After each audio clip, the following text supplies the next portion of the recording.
Je suis heureux de vous présenter aujourd'hui une leçon de la 6e année de l'enseignement primaire. C'est une leçon d'orthographe. Elle est intitulée « Le pluriel des noms composés ». C'est une leçon qui s'inscrit dans l'unité 5. Eh bien, l'unité 5, le thème de l'unité 5, c'est bel et bien, vous vous rappelez, sécurité routière et code de la route.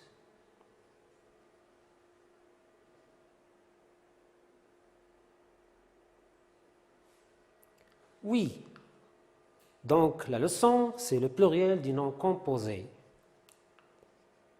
Objectif de notre leçon, premier objectif, identifier des noms composés.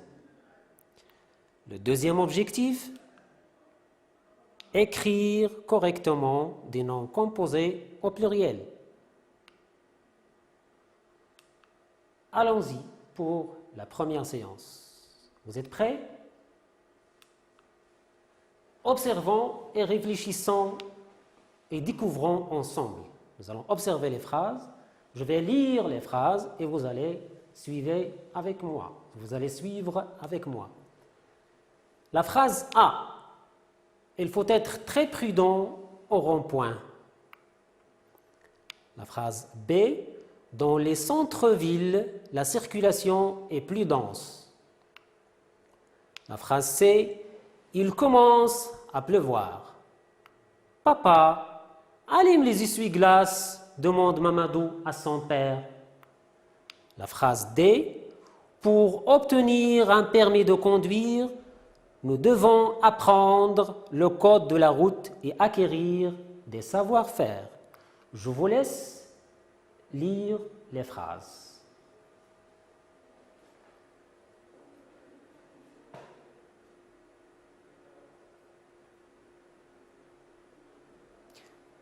Oui, très bien. Vous y êtes? Allons-y pour la compréhension. Je lis et je comprends. Première question. À quel endroit faut-il être très prudent? Vous vous rappelez de la première phrase? Alors, à quel endroit faut-il être plus prudent? Je vous entends répondre. Très bien, très bien. C'est au rond-point qu'il faut être plus prudent. C'est au rond-point qu'il faut être plus prudent. Deuxième phrase, deuxième question. Où la circulation est-elle plus dense? Oui, je vous entends répondre. Excellent. La circulation est plus dense dans les centres-villes. Dans les centres-villes. Troisième question. Mamadou demande à son père d'allumer les lumières ou bien les essuie-glaces. Rappelez-vous qu'il pleut. Mamadou est avec son papa dans la voiture. Alors la réponse, évidemment, il lui demande d'allumer les essuie-glaces. Les essuie-glaces. Quatrième phrase, la phrase D, quatrième question. Est-il suffisant d'apprendre le code de la route pour avoir un permis de conduire? Est-ce qu'il est suffisant d'apprendre le code de la route pour avoir un permis de conduire? Hein? Oui, j'entends la réponse. Vous êtes excellent. Non, nous devons acquérir une multitude de savoir-faire. Savoir-faire. Maintenant, manipulons et réfléchissons ensemble.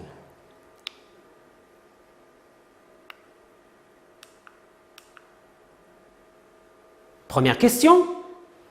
Quels sont les mots qui nous ont permis de répondre? Vous vous souvenez des mots qui sont écrits en rouge? Oui, je vois bien. Très bien. Voilà les mots qui nous ont permis de répondre. Voilà nos zéros. Hein? Voilà nos mots vedettes aujourd'hui. Excellent. Donc, je vais lire les mots des ronds-points. B, des centres-villes. C, des essuie-glaces. Et D, des savoir-faire. D'accord? Regardez bien ces mots. De combien de mots sont-ils formés? Regardez bien. Rond-point, centre-ville, essuie-glace, savoir-faire. Combien de mots sont-ils formés? D'accord? Très bien. Ils sont formés de 2 mots. Vous voyez bien qu'il y a 2 mots dans chaque mot. D'accord? Pour l'exemple A, nous avons rond-point. Le premier mot, c'est rond. Deuxième mot, point. Donc 2 mots. Pour l'exemple B, centre-ville, c'est très simple. Oui, vous avez bien répondu. C'est centre. Et le deuxième mot, c'est ville. D'accord? Excellent. Continuons. Pour l'exemple C, c'est ça. Je vous en tous répondre. Excellent. Essuie. Voilà. Et le deuxième mot, c'est quoi? C'est glace. Quatrième exemple, regardez bien, savoir-faire. Donc le premier mot, c'est savoir. Et le deuxième, c'est bel et bien faire. Très bien. Deuxième question. Comment appelle-t-on ces mots? Comment appelle-t-on ces mots? Regardez bien, ces mots se composent, chaque mot se compose de 2, se compose. Hein, ça vous dit quelque chose? Très bien, je vous entends tous répondre, ce sont des noms composés, des noms composés, des noms composés. Pourquoi? Parce qu'ils se composent ici de 2 mots. On va voir qu'ils peuvent se composer de 3. Donc, regardez bien, ils se composent donc ce sont des noms composés. Excellent. Par quoi ces mots sont-ils unis? Regardez bien, ici, nous avons 2 mots. Ils sont unis par quoi? C'est quoi ça? Et ici, et dans la phrase D, ils sont unis par un trait d'union. Un trait d'union. Voilà un trait d'union. D'accord? Ils sont unis par un trait d'union. Sinon, sont-ils au singulier ou bien au pluriel? Hein? Regardez bien, regardez bien. Qu'est-ce que c'est? C'est un article indéfini. Ça se termine par oui, c'est ça. Ils sont au pluriel. Excellent, mes chers apprenants, c'est bien. Donc, ils sont au pluriel. Maintenant, on va voir comment on forme ces mots au pluriel. D'accord? Quelle est la nature des mots qui forment chaque nom? Nous allons voir chaque nom de ces 4. Quelle est la nature? Je vous rappelle que la nature, c'est verbe, nom, adjectif, adverbe, etc. D'accord? Rond-point, il se compose. Rond, c'est un adjectif. Très bien. Point, c'est un nom. Un point, des points. Le deuxième nom, centre-ville. Centre, la nature de centre, c'est un nom. Regardez bien. Un centre, des centres. Ville, c'est bel et bien un nom. On dit une ville, des villes. Essuie-glace. Maintenant, regardez essuie. Ça se termine par un E. Ça vous rappelle quelque chose? Le verbe essuyer, donc c'est un verbe. Et glace, c'est un nom. Pour la phrase D, savoir-faire, les terminaisons bien sûr, war et er, ce sont deux verbes. Très bien. Passons maintenant à autre chose. D'accord? Nous allons classer ces mots, nous allons les classer dans le tableau suivant. Première colonne, le nom composé au singulier. Deuxième colonne, le nom composé au pluriel. Et la troisième, nous allons voir la marque du pluriel et l'accord. Oui, rond-point. Nous avons dit que c'est un adjectif plus un nom. Au pluriel, regardez bien, rond prend un S et point prend un S. Alors, les deux mots prennent la marque du pluriel. C'est bien. Pour le deuxième nom composé, vous avez centre et ville. Centre, c'est un nom. Ville, c'est un nom. Voilà, au pluriel, comme nous avons vu, centre prend un S et ville prend un S. Donc les deux mots prennent la marque du pluriel. Regardez ici, essuie, glace, pour le troisième mot. Vous avez un verbe, essuie, essuyer, et glace, un nom. D'accord? Au pluriel, regardez, cela change. Nous n'avons pas ici S. Attention, donc parce que c'est un verbe. Donc glace prend un S. Donc ici, c'est le deuxième mot seulement qui prend un S. Pour savoir-faire, il s'agit de deux verbes. Devinez alors. Est-ce qu'on va mettre la marque du pluriel ou non? C'est bien, très bien. Vous avez bien répondu. Savoir ne porte pas d'S et faire la même chose. Donc, deux verbes, c'est aucun accord. D'accord? Alors, regardez bien maintenant. La règle que nous allons déduire, c'est ça. Dans les noms composés avec un trait d'union, seul le nom et l'adjectif peuvent se mettre au pluriel, si le sens le permet. Nous allons expliquer cette phrase tout à l'heure. D'accord? Donc, rappelez bien, les noms et les adjectifs en général prennent la marque des pluriels. Les noms et les adjectifs. Les noms et les adjectifs. D'accord? Les noms et les adjectifs. D'accord? Très bien. Je vous donne des exemples. Premier exemple, oiseau-mouche. Un oiseau-mouche. Un oiseau-mouche.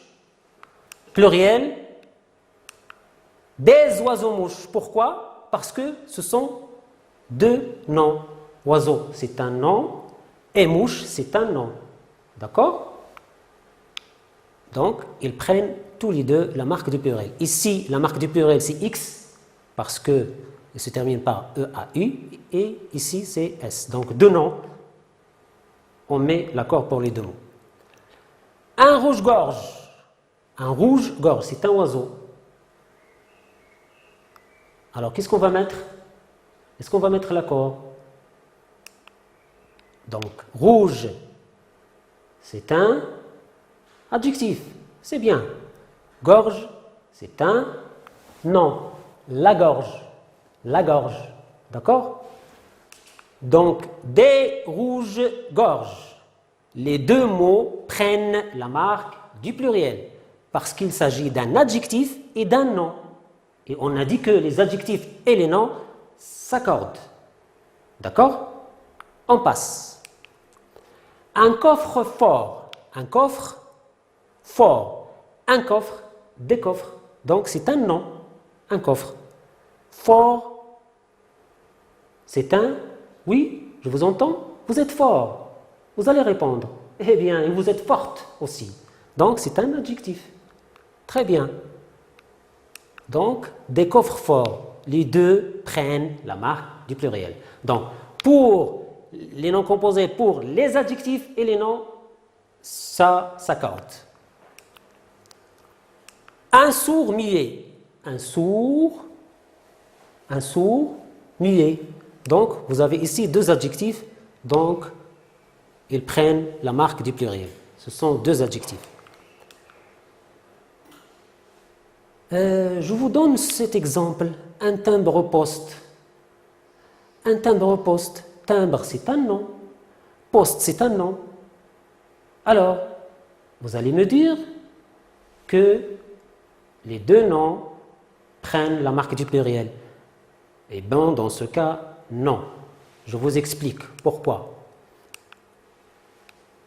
On dit des timbres-postes. Regardez bien, des timbres prend la marque du pluriel, mais poste, non. Poste ne prend pas la marque du pluriel. Je vous dis pourquoi. Parce que nous avons beaucoup de timbres, multitude de timbres, mais pour le service de la poste. Une seule poste qu'on a au Maroc. Des timbres et une seule poste, le service de la poste. Et ici, on a une préposition sous-entendue qu'on n'entend pas. Des timbres de poste. Des timbres de poste. Faites attention. Pour ce mot, on ne met pas l'accord dans poste. Donc, on explique. Quand le second nom est complément de nom, c'est un complément de nom. Un timbre de quoi? Un timbre de poste. Donc, poste, c'est un complément du nom timbre. Donc, on ne met pas d'accord dans le deuxième.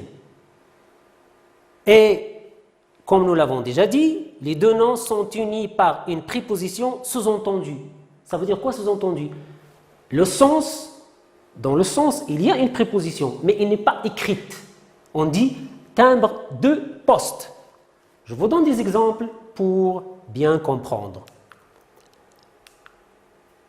Une pause café, au pluriel. Voilà.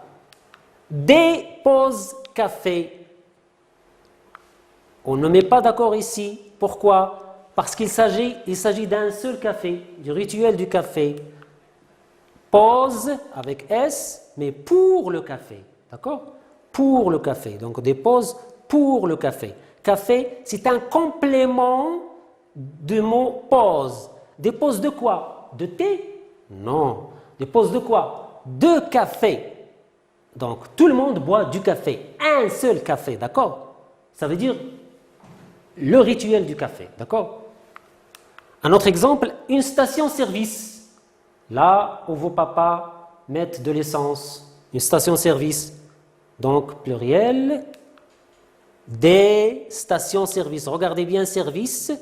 C'est un complément de nom. Des stations de quoi? Des stations de service. Des stations de service. Donc, il y a beaucoup de stations pour un seul service. D'accord? Donc, regardez bien, des stations de service, pour service, il y a une préposition qui n'est pas exprimée. D'accord? Alors, faites attention à ces cas. D'accord? Il y a une préposition sous-entendue et le deuxième mot, c'est un complément du nom. On dit des postes de quoi? Des stations de quoi? D'accord? Et des timbres de quoi? Des timbres de poste. On n'écrit pas de, mais il est sous-entendu. D'accord? C'est bien? C'est clair? Je l'espère. Oui, dans les noms composés, c'est une autre règle. Dans les noms, deuxième règle, rappelez-vous que pour la première règle, les noms et les adjectifs s'accordent, généralement, sauf pour le complément. Mais pour les verbes, ils ne s'accordent pas. C'est très simple. Quand il y a un verbe, ne mettez pas S. À l'examen, Inch'Allah, quand il y a un verbe, ne mettez pas S. C'est clair, c'est une règle très claire. Ne mettez pas S dans les verbes. Exemple, je vous donne des exemples, bien sûr. Un porte-manteau. Le porte-manteau, là où vous accrochez vos manteaux quand vous entrez en classe. Donc, des portes, regardez bien, il n'y a pas d'S. Manteau, donc je peux mettre S.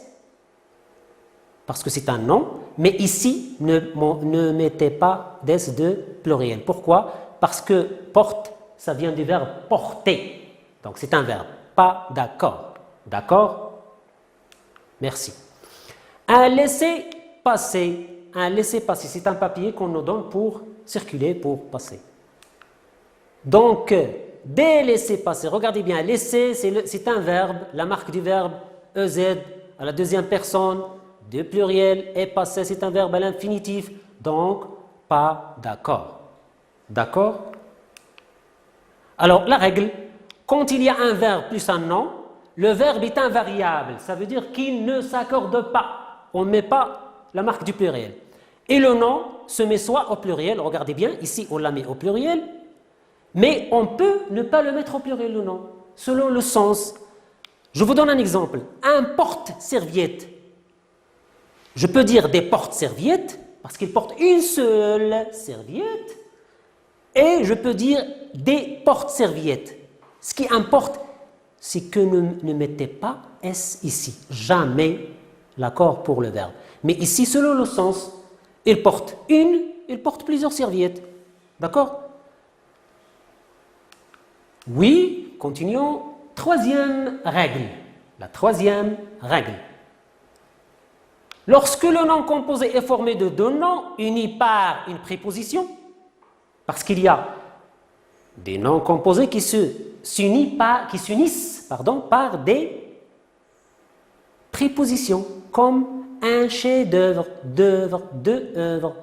En général, seul, retenez bien, en général, seul le premier nom s'accorde.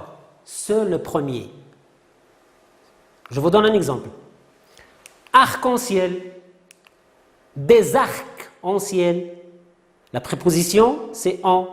Donc, un mot composé de trois et on met l'accord dans le premier seulement. Le deuxième, non. Deuxième exemple, pommes de terre.